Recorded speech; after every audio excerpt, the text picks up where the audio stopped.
The internet world, well, it's kind of getting smaller. Every once in a while, you get this glimmer of hope, like when Elon Musk buys Twitter, and then a couple of months later, he decides to hire a censorship harpy like Linda Yaccarino. And a bunch of people out there were just coping, saying, no, she likes base tweets, bro. She follows a bunch of really good right-wing accounts. When in actuality, she follows like 1,200 people. So who even knows, man? She was one of the money chicks, okay? She is just there to simply run up the bill for Twitter in order to get the most advertisement engagement possible, which, if you recall, back when Elon Musk first purchased Twitter, what happened? A big old coordinated effort to get everybody off of that hateful right-leaning platform that's just gonna go ahead and platform a whole bunch of anti-Semitic and racist hate, which I find it so funny that anti-Semitic needs to be differentiated from racism.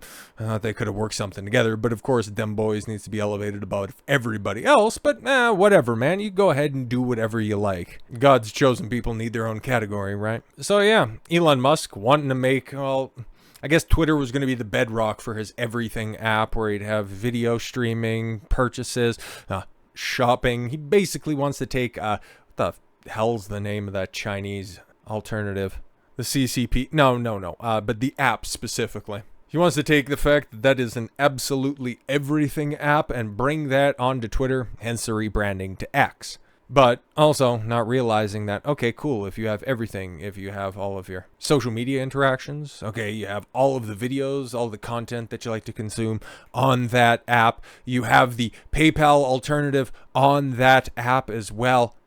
Then you start to realize, okay, if everything's in one place and you still have those draconian ban parameters where, okay, once you end up running afoul of the company, whenever they feel like it, and they can just go ahead and do that to you, how is that any different than a soft social credit score? Everything that you do is all on one app, and then they ban you from that app. Well, it looks like you're no longer allowed in polite society due to the whims of somebody wearing, well, problem glasses, and who can do this with their fingernails, and then also, well, start to switch it up from being, hey, you can go ahead and everything that you want to say on Twitter, X, whatever the hell we're going to call it into the future, don't worry about it, it's totally fine. As long as you don't break the law, everything's going to be great.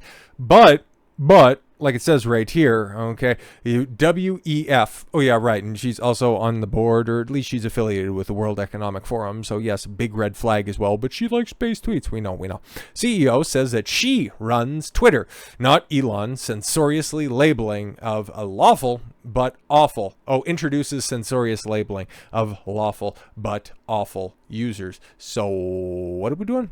Linda Yaccarino, the World Economic Forum, former NBC executive hired by Elon Musk as CEO of Twitter, now X, has boasted that she, not Musk, is in charge of the site. Great. That's why we have been seeing an increase in, well, like I've been, okay, what have I said, like tranny before and a couple of other things. And yeah, I ended up getting the branding of, oh, this is a hateful tweet and we're going to go ahead and silo it off. But it's just another symptom of how bitched up the internet has got. Shout out to Rumble. It's legitimately the only place left, but more on that as we continue.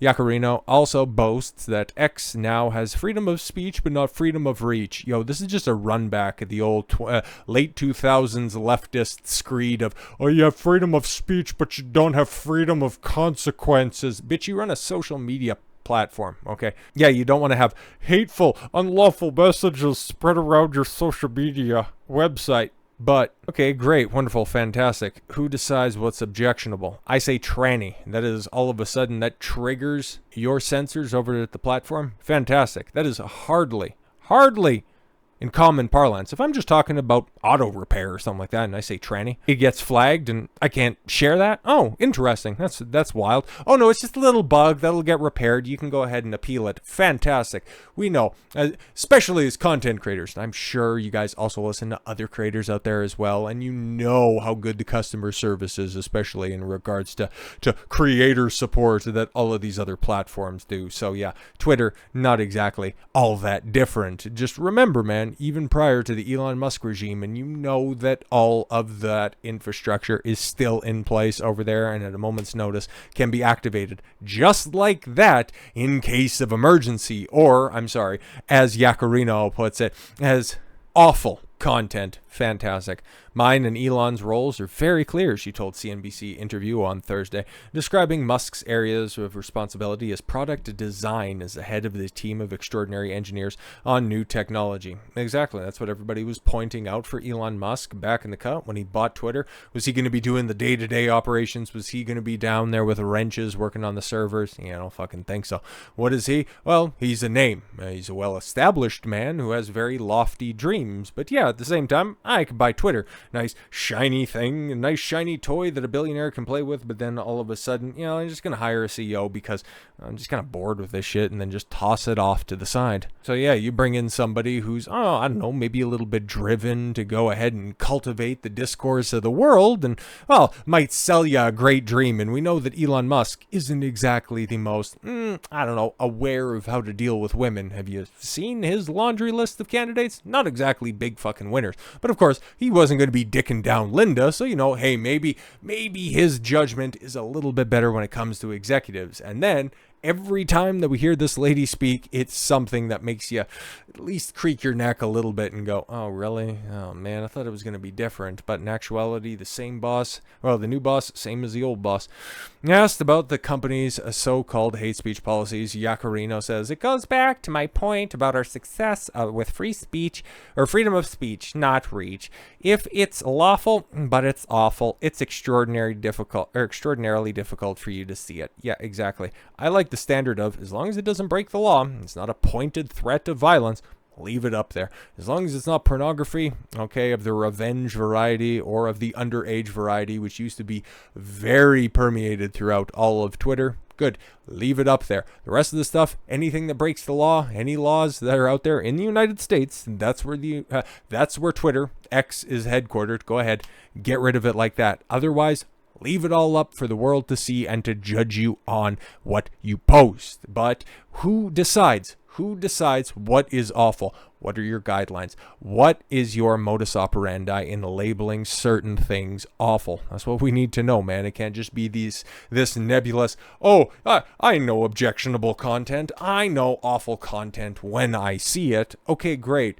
But as people who use the platform, kind of like to know what your parameters are. How are they going to be shifting, and how long is it before the walls eventually start to close in, before you get this sanitized gray jumpsuit wearing bug-eaten platform where today was good, the sun was blue, and then you end up getting the banned response of, no, there was a cloud and it was cloudy for 20 minutes, wasn't a great day, and then that gets taken down for hate speech because everybody's supposed to be happy. Yaccarino was has hired fellow ex-NBC executive and drag queen enthusiast Joe Benaroche, great, who's involved in censoring anti-illegal immigration advertisements by Donald Trump at the network to assist her at X. Oh, great, fantastic. Didn't hear about that, but don't worry, guys. She's totally based, bro. And it's not like Twitter's going to be the worst, okay? This happened kind of recently as well. So you have Glenn Beck over here, okay, who I'm not a fan of. He cries way too much for me to take seriously. He used to be one of the talking heads over at Fox, and he bounced around from network to network, spewing his different Mormon-esque talking points. But now, well, he started up the Blaze and, just kind of cannibalized a bunch of smaller right-wing independent creators and little networks. And now he has, well, I guess the quasi-successful Blaze media apparatus. And, there's shows that are over there. I don't watch any of them, but I do know that there are shows that are over there. It's just kind of, I don't know, Daily Wire after dark, if we're going to keep it a buck. But out of the blue, 3,000 episodes, the entire Glenn Beck catalog got removed from iTunes, just like that, or Apple Podcast. Who the fuck knows, whatever the hell it's called. He just got removed like that. No reason, just saying, there was we found a problem, we just removed everything that's on there. It's like, what the fuck? But then within a couple of hours, or about a day later, everything went back up. No, guys, don't worry, it was just a copyright or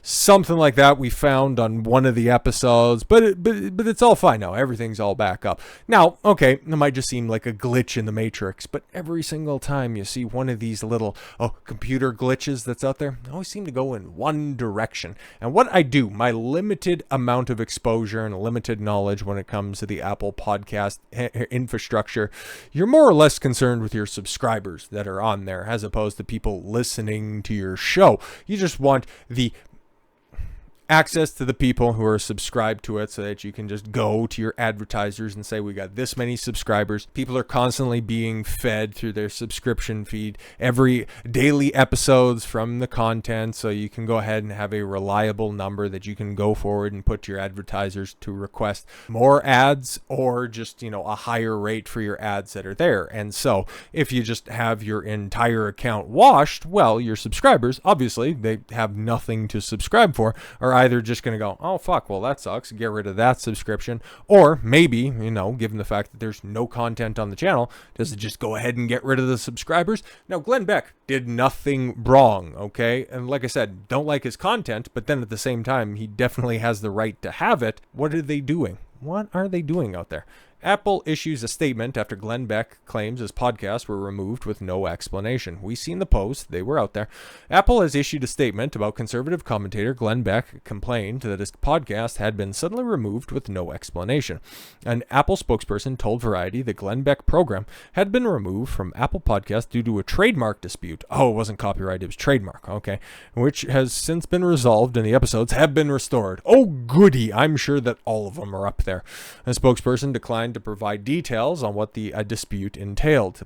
Beck, 59, is a right-wing political pundit and host of the radio show and co-founder of Blaze Media. He's also the author in The Fixture on Fox News, along with his show Glenn Beck, which now airs on The Blaze. He has been condemned by critics for spreading conspiracy theories. No, man, he is just middle-of-the-road fucking political pundit that the right has, okay? Like, he doesn't have anything terribly radical in his repertoire. It's just, people appreciate him for the fact that he's had longevity in the sphere. Good for him, okay? So to say he spreads conspiracy theories, this is just old tactic shit. This is obviously a repost from The Independent. I think you've seen the little badge that was up there at the top. So yeah, of course, they're going to have their little persuasions by saying, oh, he spreads conspiracy theories. Can you back any of that stuff up? No, he spreads them. Good stuff. Writing on Twitter on the 16th of August, Beck announced his 3,000, or is that 30,000? I thought it was 3,000, but okay, whatever. Episodes had been re-added to the platform, but said he still doesn't have any clear answers as to why they were removed in the first place. Earlier in the day, Beck posted on X, all of my podcasts have been removed from Apple iTunes with no explanation. That's the account of the event that I seen to begin with. In the video shared on the social media platform, Beck said that he had received a message from Apple reading, we found an issue with your show, Glenn Beck program, which must be resolved before the available Apple Podcast. Before it's available on Apple Podcasts. Your show has been removed from Apple Podcasts. Okay, so that's what I'm thinking when it comes to the subscribers. If your show has been removed, there's nothing to subscribe to. Therefore, there they all go. So yeah, for absolutely no reason, because of a clerical error, we're just going to go ahead and remove your platform. Now, he's Glenn Beck. Glenn Beck is a household name. People know who he is. He has a long catalog. He's, a co-founder of a very successful media platform. If he didn't have the platform that he did you think as quickly as he got everything restored, he would have the ability to? No, man. Just like with Linda Yaccarino over at Twitter, okay, saying, oh, no, you could just go ahead and say whatever you want, but as long as it's lawful. But if it's awful, we can restrict what you say. Or if you're Glenn Beck and he just simply, spreads conspiracy theories, we could just go ahead and get rid of his program. Hopefully he doesn't notice, and don't worry about it. We'll get back to it if you raise enough of a stink. Or, you could be a small content creator like your boy right here who in consecutive days, in 3 consecutive days, has gotten different violations from stupid-ass YouTube. Now, obviously, good folks over here on Rumble, you're going to be seeing this first, and I shout out the platform because I've been using the platform long before the new wave of people that have been out there. I have nothing but love for Rumble and think that it is definitely the future because, as I can tell, YouTube, I think my time is probably running out. And if it does, fuck it, we'll see how long the Rumble train runs. And if it doesn't go for very long, well, hey, man, I'm pretty skilled when it comes to a bunch of different things. I hope it doesn't happen. But then again, I can also see the fucking writing on the wall, okay? So YouTube is out of control.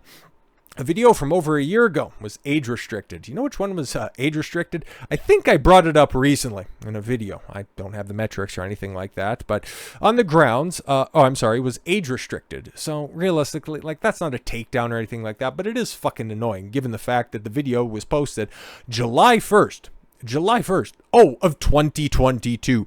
It's just about an hour in length. It's 56 minutes long, and at the 23-minute mark, you said something objectionable on the grounds of, as you can see right here, okay, we've reviewed your content and determined that it may not be suitable for viewers under the age of 18 years old. It occurred at the 23-minute 27-second mark. Yes, it was about Joey Ryan, ex-professional wrestler whose life was ruined by the Me Too, fired from Disneyland by some weirdos. Yeah, exactly. If you guys remember, chances are you might not have been watching at the time, but the overall gist of this was Joey Ryan was a very, very charismatic independent wrestler who ended up getting snatched up in the, I forgot, what was it, the Speak Out movement. Professional wrestling had its own little subsection of Me Too back in the cut, and a whole bunch of guys ended up losing their career off of the bunch of feelings from a bunch of chicks who couldn't properly secure the bag. Have you heard this story before? But no, he ended up, a couple of years later resurfacing in 2022. He was working as a park attendant at Disney World, which keep that in your mind for a second, which now I just connected the dots, and it's like, oh, okay, cool. So I've been taking shots at Rachel Ziegler, and now all of a sudden, whenever I, mention Disney, now I'm starting to get struck or hit or have my content taken down or restricted. Very interesting. But he was working, I think, at the Jungle Cruise ride in Disney World or Disneyland or something like that, just running a private life, something like that, just being a little bit of an entertainer for as much as he could, because he was completely blackballed by the professional wrestling industry, even though he had his own little indie fed that was running and was thriving at the time, until a couple of chicks said, oh no, he was kind of creepy when he said, oh, you look attractive. And then she said, oh no, I'm 17. And he was like, okay, fine. Nope, don't worry about it. Okay, cool. Get out of the car. Don't worry about it. It's all fine. Oh, great. Fantastic. Oh, but he was creepy. And it's like, that was me just breaking down everything that I could find on the subject at the time. I really liked the video. But again, it's old. It was up. It had absolutely no fucking problems beforehand until, well, earlier at today of recording. So that would have been, yes, August 17th. I get the message and it's like, what the fuck is going on? So I go to that timestamp, the 23 minutes, 27 seconds. You know what I'm doing? I'm just describing that the professional wrestling industry is a little bit fucked up, and that the professional wrestling industry kind of takes advantage of both men and women that are in there, and that the Me Too propaganda machine just kind of chews people up and spits them back out. Yeah, really has a lot to do with, and like I said right here, yeah, it got me struck for sexuality and nudity. It's just me talking in a white t-shirt, not too dissimilar. It's just in the old layout because it's over a fucking year ago and had no problems with it. And then we reviewed your content, mostly because probably somebody's flagging my content right now. Fantastic. You won't go after somebody who's hitting up old ass videos. That's wonderful. You're going to go ahead and penalize me for that. Well, okay, so yeah, that's not exactly all that, it's not that detrimental. So yeah, if I get an age restriction on an old video that probably nobody's watching, I don't really know how, outside of the first couple of days that the video is posted, it doesn't really get all that much traction. Maybe if you're like a Joey Ryan archivist or enthusiast, maybe you'll come back around to it and check it out. But yeah, if it gets age restricted, it'd be a little bit of a piss off, especially for their justification of it. I'm describing shit, okay? I am analogizing a situation. There's nothing objectionable about that at all. And then, of course, you curtail that, and the reason why I'm exclusively on Rumble by the time that you're seeing this, and then obviously on the repost for YouTube as to why I was away. I would have already explained this in some capacity, but for those in the back, the Disney video that ended up getting me hit was about somebody that was hired at Disney World. Oh, wow, imagine that. And with some of my most successful videos recently, especially on YouTube, all around Rachel Ziegler and that absolutely doomed Snow White live action remake. Well, it gets a noggin jogging now, doesn't it? But yeah, it was about the dude in the Bibbidi Bobbidi Boutique, the dude with a mustache or something like that. I think his name was Nick or whatever. Okay, really doesn't much matter. I actually gave him props in the video for, not being somebody who was hating his life for working there. I just said it was probably a little bit inappropriate that he's working at these places. Maybe I was a little bit more colorful about that. But yeah, a very charismatic person.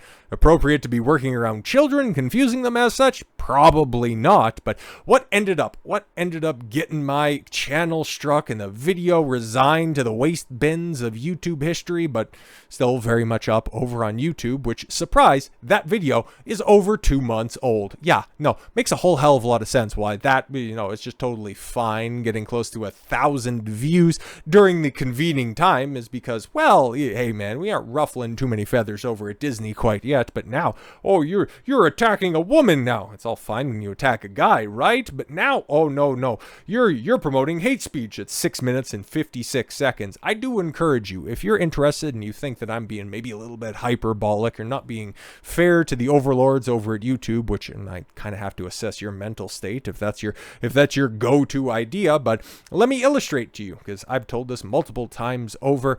I was simply describing, at the time, Star Wars had just announced that they were going to be closing down their Galactic Star Cruiser trip, okay? And what was that? It was a 48-hour, all-inclusive trip to the edge of Disney World's park where you could totally engage and envelop yourself in a Star Wars-esque experience. It sounded horrible. It was like $6,000 per person for the 48 hours. It was super expensive. It didn't end up going very well, and it ended up getting canceled because it was very low rent at the end of the day. And one of the most startling aspects was there was a picture. There was a picture of the transport truck that would take you from the location where you could embark from it, from the park itself, and then it would take you to the Galactic Star ship that was right there at the edge of the park, and it was just a panel van. It was simply a panel van that got stripped down, and there was a bench at the back of it. And it was like, what the fuck is going on? That looks exceedingly low rent, and that's what you're doing. That's what you can get away with when you're charging $6,000 a night at Disney World. And at that time, okay, you know, the numbers haven't come out, and it was like Disney was making a hell of a lot of money when they first announced this, and that's the best that you guys can do. What the hell is going on there? So I'm describing all of this stuff, and I said, yeah, it looks like a van, then, you know, it might end up snatching some people up. Lo and behold, you'd end up at the Galactic Star Cruiser and be stuck there for 48 hours, which is a description of the event. That was my commentary. You can go check it, but that was offensive. And YouTube apparently went over it with a fine-tooth comb and found that that was hate speech. Like it says in the description right there. Her violating the hate speech policy by criticizing a big corporation. And then also, okay, doing a Bud Light video as well. Tried to take down a video that I had there as well. Okay, we wanted to let you know that your team reviewed your content and we found that it violates our spam, deceptive practices, and scam policies. I'm sorry, what? We know that you may have realized that this was a violation of our policies, so we're not applying a strike to your channel. Oh, okay, cool. So what was the offense?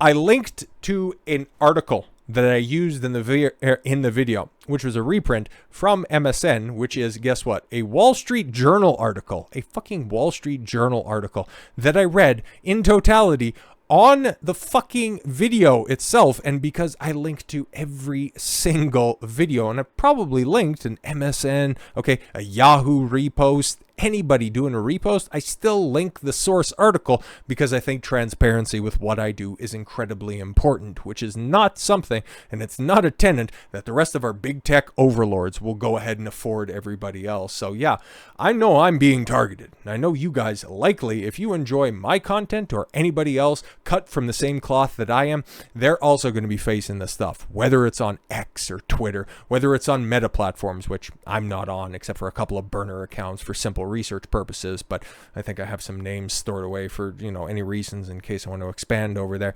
On Apple Podcasts, which is apparently a fairly lucrative endeavor. The only places that are keeping it a buck are your alternative platforms. Chief among them are Rumble. Hold it tight, hold it close, because as of right now, that is the only place that free speech is going to survive. And quite frankly, the closer we get to those elections in 2024, quite likely the only places where you're going to find a lot of your beloved creators. So treat them well, guys. It's just, I know a pattern when I see it, and that's something that I apply to all of the content that I do. And I know that our time here is numbered, kids, but I really hope not. But then at the same time, you know, last guy who campaigned on hope ended up being a total fucking sucker, so don't fall into those same traps. So with all that said, thank you all very much for the gift of your time. I've been Don Consuelo. I want you to follow your gut and get after it. Take care, everyone.